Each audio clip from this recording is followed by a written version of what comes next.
กดโอ้ยลืมกดไทยมันนั่งคำทาลังน้ำทาลังน้ำกว้างเลยแต่สิประมาณนี้นะทีมงาน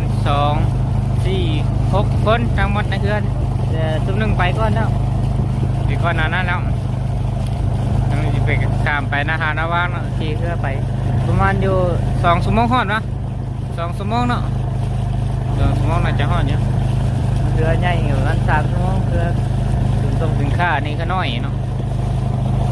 ไปบรรยากาศธรรมชาติงามหลายถ้าไปอยากมาเที่ยวหรือว่าอยากมาเบิ่งธรรมชาติก็เซิร์ชได้เนาะขี่เรือก็เป็นตาญาติอยู่เลยน้ำมันตีอยู่